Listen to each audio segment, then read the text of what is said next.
नमस्ते भाइयों, क्या हाल चाल है आप सबके। और आप सबको गुड मॉर्निंग। लॉ की वैकेंसी बतानी है आपको, और वैकेंसी संख्या एक जगह ठीक लिख ली है और एक हाई कोर्ट में लिख ली है, तो दोनों वैकेंसी की बात कर लेते हैं। देखो, वैकेंसी आती रहती है, हर स्टेट में वैकेंसी आती है, हर कैटेगरी में वैकेंसी आती है। कभी फ्रेशर की होती है, कभी एक्सपीरियंस वाली होती है, कभी डेपुटेशन पे होती है, कभी असिस्टेंट प्रोफेसर की होती है, जिन्होंने नेट कर रखा है, पीएचडी कर रखी हो। हर कैटेगरी की वैकेंसी कवर करता हूँ। अपकमिंग वैकेंसी हो, सिविल जज की वैकेंसी हो, एपीओ की वैकेंसी हो, लॉ ऑफिसर की वैकेंसी हो, आईबीपीएस में हो, अपकमिंग वैकेंसी, सारी अपडेट मिलती है इस चैनल पे। तो चैनल को सब्सक्राइब कर लो, बेल आइकन दबा के रखो, जिससे आपकी कोई वैकेंसी मिस ना हो, आप फॉर्म फिल कर सको अगर आप एलिजिबल हो तो। और आज जिससे रिलेटेड मैंने एक वीडियो बनाया था, उससे रिलेटेड एंड में बात करूंगा।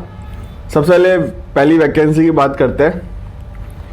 ये महाराष्ट्र में लिख ली है, आदिवासी विकास महाराष्ट्र राज्य। तो ये ट्राइबल डिपार्टमेंट में लिख ली है महाराष्ट्र में। तो ये थोड़ा हिंदी में है, तो मैं इंग्लिश में बता देता हूँ आपको। Maharashtra tribal development department district wise vacancy है। तो आप देख सकते हो, नासिक में 217 है, 189 है, 112 है, 115 है। तो 600 करीब वैकेंसी लिख ली है इसमें। और आगे चलते हैं। इसमें क्वालिफिकेशन क्या क्या चाहिए।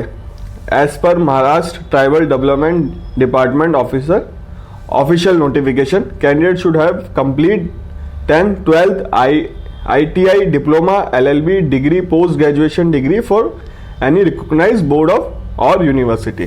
तो LLB वाले भी अप्लाई कर सकते हैं इसमें। और जहाँ तक मैंने इस नोटिफिकेशन में पढ़ा, तो सीनियर ट्राइबल डेवलपमेंट इंस्पेक्टर में LLB वाले अप्लाई कर सकते हैं। इसकी सैलरी बता देता हूं मैं आपको। 38,000 से लेकर 1,20,000 के आसपास तक सैलरी है। बाकी और वैकेंसी की बात नहीं कर रहा, वो अपने काम की नहीं है। मेरा चैनल लॉ से रिलेटेड है, तो लॉ की बात कर रहा हूं।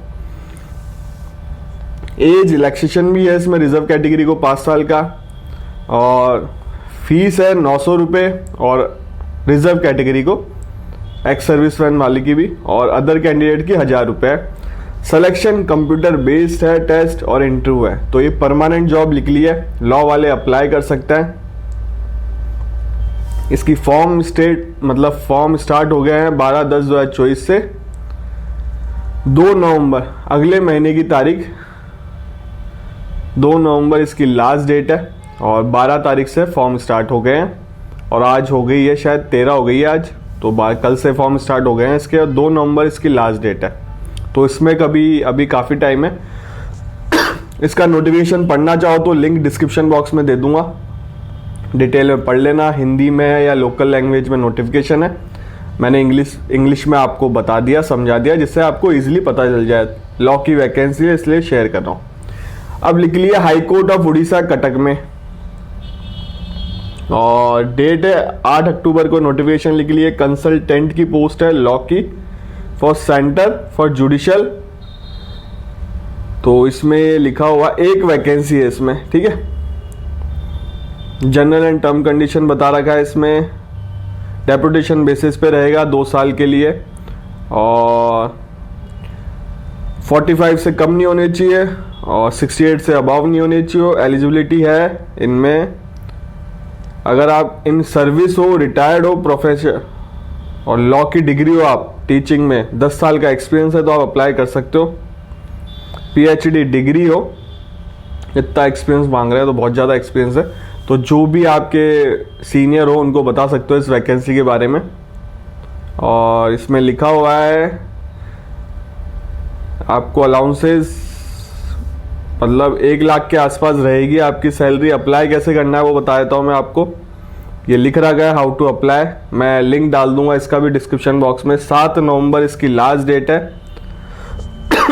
और डॉक्यूमेंट अटैच करने हैं जो भी है। तो ठीक है, 2 वैकेंसी है।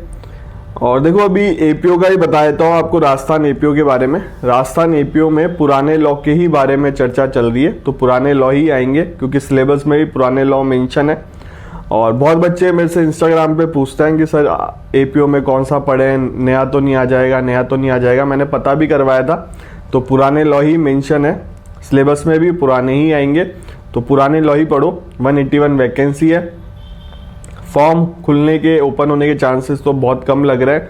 आप ट्राई करो, आरपीएससी को लेटर लिखो, हाई कोर्ट जाओ, वो आपके ऊपर है। तो अगर ट्राई कर सकते हो तो ट्राई कर लो। अब आरजेएस की मैं बात करता हूँ। मैंने वीडियो बनाया था कि ज़्यादा उम्मीद मत लगाओ। कल परसों तो काफ़ी बच्चे मतलब काफ़ी तो क्या 2-4 बच्चे थे, तो उन्होंने बोला कि सर ऐसा क्यों बोल रहे हो, और बहुत कुछ हुआ है, नहीं होगा, पॉजिटिव रहो, बहुत सारी चीज़ें बोली, आपको नहीं बोलना चाहिए ऐसा। देखो, राजस्थान की हिस्ट्री में जब से हाईकोर्ट ने पेपर कंडक्ट कराया है, प्री का पेपर हुआ है, उसके बाद मेंस का पेपर हुआ है और इंटरव्यू का रिजल्ट आ गया है, और कभी रिजल्ट चेंज हुआ नहीं है, ठीक है। और पोस्टिंग मिल गई है, ज्वाइनिंग हो जाती है, बहुत बार रिट लगती है और पीआई लगती है। तो ऐसा नहीं है कि मेंस का रिजल्ट दोबारा आ गया हो कभी पहले। मैं ये नहीं कह रहा कि फ्यूचर में नहीं हो सकती, ऐसी चीज़ें होने के चांसेस है। अगर पॉजिटिव कोई पॉइंट मिला हो, अच्छा स्ट्रॉन्ग पॉइंट मिला हो भी सकता है। बट उम्मीद लगा के बैठे हो कि मेंस की वापस रीचेकिंग हो जाएगी या कुछ और हो जाएगा, तो वो गलत बात है। इंटरव्यू 16 तारीख से होने लग गए हैं, और मैं आपको एक बात बता दूं, वेरिफिकेशन भी अगले महीने से चालू हो जाएंगे। इंटरव्यू का रिजल्ट इस महीने ही आ जाएगा, जो फाइनल रिजल्ट है। पुलिस वेरिफिकेशन अगले महीने से चालू हो जाएंगे, मेडिकल भी होने लग जाएगा, और बहुत जल्दी ट्रेनिंग भी होगी इस वैकेंसी की, 222 वैकेंसी की।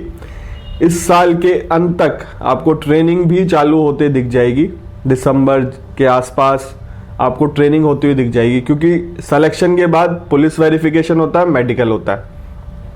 पुलिस वेरिफिकेशन में 222 बच्चों का पुलिस वेरिफिकेशन होगा, फिर मेडिकल होगा। मेडिकल बोर्ड बैठता है। कई बच्चे पूछ रहे सर मेडिकल भी होता है आरजेएस में? हाँ, मेडिकल बोर्ड बैठता है। एसएमएस में मेडिकल बोर्ड बैठेगा अलग से, वो मेडिकल करेंगे, प्रॉपर आपको अपॉइंटमेंट मिलेगा, अलग से बोर्ड रहता है, सेपरेट स्पेस मिलती है और सारी चीज़ें रहती है। अगर आप सेलेक्ट हो जाओगे तो आपको मौका मिलेगा। मैंने देखा है मेडिकल पूरा बॉडी का चेकअप होता है, पर ऐसा नहीं है कि नॉर्मल होता है, ऐसा हार्ड नहीं होता, वो पता होना चाहिए। देखो, ब्लाइंड भी राजस्थान में जज है, जिनको कुछ नहीं दिखता, आप गूगल कर लेना, आपको पता चल जाएगा। तो हैंडीकैप भी जज है, ऐसा नहीं है। तो कुछ अलग से ही बीमारी हो कुछ, या और कुछ, मतलब मेडिकल बोर्ड का मैं पता कर लूंगा कि कैसा रहता है, पर इतना हार्ड नहीं रहता, तो घबराने वाली बात नहीं है आपको।